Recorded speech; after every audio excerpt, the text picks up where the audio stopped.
आपके प्लान्स, आपके विजन को सुनकर, आप सभी का जोश देखकर मेरा उत्साह भी और बढ़ गया है। साथियों, आज देश के दो महान सपूतों भारत रत्न श्री जयप्रकाश नारायण जी और भारत रत्न श्री नानाजी देशमुख की जन्म जयंती भी है। आजादी के बाद के भारत को दिशा देने में इन दोनों महान व्यक्तित्वों की बहुत बड़ी भूमिका रही है। सबको साथ लेकर, सबके प्रयास से राष्ट्र में कैसे बड़े बड़े परिवर्तन आते हैं, इनका जीवन दर्शन हमें आज भी इसकी प्रेरणा देता है। मैं जयप्रकाश नारायण जी और नानाजी देशमुख जी को नमन करता हूं, अपनी श्रद्धांजलि देता हूं। साथियों, 21वीं सदी का भारत आज जिस अप्रोच के साथ आगे बढ़ रहा है, जो रिफॉर्म्स कर रहा है, उसका आधार है भारत के सामर्थ्य पर अटूट विश्वास। भारत का सामर्थ्य दुनिया के सभी देश से जरा भी कम नहीं है। इस सामर्थ्य के आगे आने वाली हर रुकावट को दूर करना हमारी सरकार का दायित्व है और इसके लिए सरकार कोई कोर कसर बाकी नहीं छोड़ रही। आज जितनी निर्णायक सरकार भारत में है, उतनी पहले कभी नहीं रही। स्पेस सेक्टर और स्पेस टेक को लेकर आज भारत में जो बड़े रिफॉर्म्स हो रहे हैं, वो इसी की एक कड़ी है। मैं इंडियन स्पेस एसोसिएशन इस्पा के गठन के लिए आप सभी को एक बार फिर बधाई देता हूं, अपनी शुभकामनाएं देता हूं। साथियों, जब हम स्पेस रिफॉर्म्स की बात करते हैं तो हमारी अप्रोच 4 पिलर्स पर आधारित है। पहला, प्राइवेट सेक्टर को इनोवेशन की आजादी। दूसरा, सरकार की एनेबलर के रूप में भूमिका। तीसरा, भविष्य के लिए युवाओं को तैयार करना। और चौथा, स्पेस सेक्टर को सामान्य मानवीय की प्रगति के संसाधन के रूप में देखना। इन चारों पिलर्स की बुनियाद अपने आप में असाधारण संभावनाओं के द्वार खोलती है। साथियों, आप इस बात को भी मानेंगे कि पहले स्पेस सेक्टर का मतलब ही होता था सरकार, लेकिन हमने पहले इस माइंडसेट को बदला और फिर स्पेस सेक्टर में इनोवेशन किए। सरकार, स्टार्टअप एक दूसरे से सहयोग और स्पेस का मंत्र दिया। ये नई सोच, नया मंत्र इसलिए जरूरी है क्योंकि भारत के लिए अब ये लीनियर इनोवेशन का समय नहीं है। ये समय एक्सपोनेंशियल इनोवेशन का है और ये मुमकिन तब होगा जब सरकार हैंडलर की नहीं, एनेबलर की भूमिका निभाएगी। इसलिए आज डिफेंस से लेकर स्पेस सेक्टर तक सरकार अपने एक्सपर्टाइज को साझा कर रही है। प्राइवेट सेक्टर के लिए लॉन्च पैड उपलब्ध करवा रही है। आज इसरो की फैसिलिटीज को प्राइवेट सेक्टर के लिए ओपन किया जा रहा है। अब ये सुनिश्चित किया जाएगा कि इस क्षेत्र में जो टेक्नोलॉजी मैच्योर हो चुकी है, उसे प्राइवेट सेक्टर को भी ट्रांसफर किया जाए। हमारे जो यंग इनोवेटर्स हैं, उन्हें इक्विपमेंट खरीदने के लिए समय और ऊर्जा न खर्च करने पड़े, इसलिए सरकार स्पेस एसेट और सर्विसेज के लिए एग्रीगेटर की भूमिका भी निभाएगी।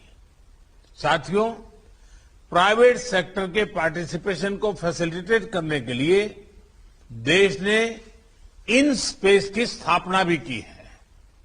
इन स्पेस सेक्टर से जुड़े सभी मामलों में एक सिंगल विंडो इंडिपेंडेंट एजेंसी के तौर पर काम करेगी। इससे प्राइवेट सेक्टर के प्लेयर्स को, उसके प्रोजेक्ट्स को और गति मिलेगी। साथियों, हमारा स्पेस सेक्टर 130 करोड़ देशवासियों की प्रगति का एक बड़ा माध्यम है। हमारे लिए स्पेस सेक्टर यानी सामान्य मानवीय के लिए बेहतर मैपिंग, इमेजिंग और कनेक्टिविटी की सुविधा।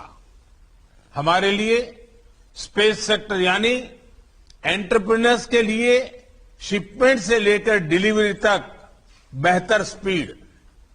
स्पेस सेक्टर यानी किसानों और मछुआरों के लिए बेहतर फोरकास्ट, बेहतर सुरक्षा और आमदनी।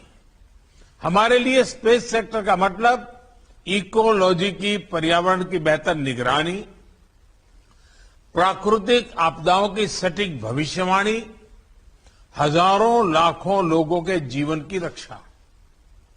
देश के यही लक्ष्य अब इंडियन स्पेस एसोसिएशन के भी साझा लक्ष्य बन गए हैं। साथियों, आज देश एक साथ इतने व्यापक रिफॉर्म्स देख रहा है क्योंकि आज देश का विजन स्पष्ट है। ये विजन है आत्मनिर्भर भारत का। आत्मनिर्भर अभियान सिर्फ एक विजन नहीं है, बल्कि एक well thought, well plan, integrated economic strategy भी है। एक ऐसी स्ट्रेटेजी जो भारत के उद्यमियों, भारत के युवाओं के स्किल की क्षमताओं को बढ़ाकर भारत को ग्लोबल मैन्युफैक्चरिंग पावर हाउस बनाए। एक ऐसी स्ट्रेटेजी जो भारत के टेक्नोलॉजिकल एक्सपर्टीज को आधार बनाकर भारत को इनोवेशंस का ग्लोबल सेंटर बनाए। एक ऐसी स्ट्रेटेजी जो ग्लोबल डेवलपमेंट में बड़ी भूमिका निभाए, भारत के ह्यूमन रिसोर्सेज और टैलेंट की प्रतिष्ठा विश्व स्तर पर बढ़ाए। और इसलिए भारत आज अपने यहां जो रेगुलेटरी एनवायरनमेंट बना रहा है, उसमें इस बात का बहुत ध्यान रख रहा है कि देश हित और स्टेक होल्डर के हित दोनों को प्राथमिकता दी जाए। आत्मनिर्भर भारत अभियान के तहत भारत ने डिफेंस, कोल और माइनिंग जैसे सेक्टर पहले ही खोल दिए हैं। पब्लिक सेक्टर एंटरप्राइज को लेकर सरकार एक स्पष्ट नीति के साथ आगे बढ़ रही है और जहां सरकार की आवश्यकता नहीं है, ऐसे ज्यादातर सेक्टर्स को प्राइवेट एंटरप्राइज के लिए ओपन कर रही है। अभी एयर इंडिया से जुड़ा जो फैसला लिया गया है, वो हमारी प्रतिबद्धता और गंभीरता को दिखाता है। साथियों, बीते वर्षों में हमारा फोकस नई टेक्नोलॉजी से जुड़ी रिसर्च एंड डेवलपमेंट के साथ ही उसको सामान्य जन तक पहुंचाने पर भी रहा है। पिछले 7 साल में तो स्पेस टेक्नोलॉजी को हमने last mile delivery, leakage free और ट्रांसपेरेंट गवर्नेंस का अहम टूल बनाया है। गरीबों के घरों, सड़कों और दूसरे इंफ्रास्ट्रक्चर प्रोजेक्ट्स में जियो टैगिंग का उपयोग हो, सैटेलाइट इमेजरी से विकास कार्यों की मॉनिटरिंग हो, फसल बीमा योजना के तहत तेजी से क्लेम सेटल करना हो, नाविक सिस्टम से करोड़ों मछुआरों की मदद हो, डिजास्टर मैनेजमेंट से जुड़ी प्लानिंग हो। हर स्तर पर स्पेस टेक्नोलॉजी गवर्नेंस के प्रोएक्टिव और ट्रांसपेरेंट बनाने में मदद कर रही है। साथियों, टेक्नोलॉजी जब सबकी पहुंच में होती है तब कैसे परिवर्तन हो सकते हैं, इसका एक और उदाहरण डिजिटल टेक्नोलॉजी है। आज अगर भारत दुनिया की टॉप की डिजिटल इकोनॉमी में से एक है तो इसके पीछे एक बड़ा कारण यह है कि हमने डेटा की ताकत को गरीब से गरीब को भी सुलभ बनाया है। इसलिए आज जब हम कटिंग एज टेक्नोलॉजी के लिए स्पेस को एक्सप्लोर कर रहे हैं तब हमें उस नागरिक को याद रखना है जो अंतिम पायदान पर खड़ा है। हमें याद रखना है कि भविष्य की टेक्नोलॉजी से हमें दूर सुदूर के गांव में गरीब से गरीब को उत्तम रिमोट हेल्थ केयर, बेहतर वर्चुअल एजुकेशन, नेचुरल डिजास्टर से बेहतर और प्रभावी सुरक्षा, ऐसे अनेक समाधान देश के हर वर्ग, हर कोने तक पहुंचाने हैं। और हम सब जानते हैं कि इसमें स्पेस टेक्नोलॉजी का बहुत योगदान हो सकता है। साथियों, भारत दुनिया के उन गिने चुने देशों में से है जिसके पास अंतरिक्ष में एंड टू एंड कैपेबिलिटी है। हमने स्पेस टेक्नोलॉजी के सभी पहलुओं जैसे सैटेलाइट्स, लॉन्च व्हीकल्स, एप्लीकेशन से लेकर इंटरप्लेनेटरी मिशन में महारत हासिल की है। हमने एफिशिएंसी को अपने ब्रांड का अहम हिस्सा बनाया है। आज जब इंफॉर्मेशन एज से हम स्पेस एज की तरफ बढ़ रहे हैं तब इस एफिशिएंसी की ब्रांड वैल्यू को हमें और सशक्त करना है। स्पेस एक्सप्लोरेशन की प्रोसेस हो या फिर स्पेस टेक्नोलॉजी की एप्लीकेशन, एफिशिएंसी और अफोर्डेबिलिटी को हमें निरंतर प्रमोट करना है। अपनी ताकत से जब हम आगे बढ़ेंगे तो ग्लोबल स्पेस सेक्टर में हमारी हिस्सेदारी का बढ़ना तय है। अब हमें स्पेस कंपोनेंट्स के सप्लायर से आगे बढ़कर end to end space system की सप्लाई चेन का हिस्सा बनना है। ये आप सभी की, सभी स्टेक होल्डर्स की पार्टनरशिप से ही संभव है। एक पार्टनर के तौर पर सरकार हर स्तर पर इंडस्ट्री को, युवा इनोवेटर्स को, स्टार्टअप्स को सपोर्ट कर रही है और आगे भी करती रहेगी। साथियों, स्टार्टअप का एक मजबूत इकोसिस्टम विकसित करने के लिए प्लेटफॉर्म अप्रोच बहुत जरूरी है। ऐसी अप्रोच जहां एक open access public control platform सरकार बनाती है और फिर उसको इंडस्ट्री और एंटरप्रेन्योर्स के लिए उपलब्ध कराया जाता है। उस बेसिक प्लेटफॉर्म पर एंटरप्रेन्योर नए सॉल्यूशन तैयार करते हैं। डिजिटल पेमेंट्स के लिए सरकार ने सबसे पहले यूपीआई प्लेटफॉर्म बनाया। आज इसी प्लेटफॉर्म पर फिनटेक स्टार्टअप का नेटवर्क सशक्त हो रहा है। स्पेस सेक्टर में भी ऐसे ही प्लेटफॉर्म अप्रोच को प्रोत्साहित किया जा रहा है। इसरो की फैसिलिटीज तक एक्सेस हो, इन स्पेस हो, न्यू स्पेस इंडिया लिमिटेड हो, ऐसे हर प्लेटफॉर्म से स्टार्टअप्स और प्राइवेट सेक्टर को बड़ा सपोर्ट मिल रहा है। जियो स्पेशल मैपिंग सेक्टर से जुड़े नियम कायदों को भी सरल किया गया है ताकि स्टार्टअप्स और प्राइवेट एंटरप्राइज नई संभावनाएं तलाश कर सके। ड्रोन्स को लेकर भी ऐसे ही प्लेटफॉर्म विकसित किए जा रहे हैं ताकि अलग अलग सेक्टर में ड्रोन टेक्नोलॉजी का उपयोग हो सके। साथियों, आज 11 अक्टूबर को international day of the girl child भी होता है।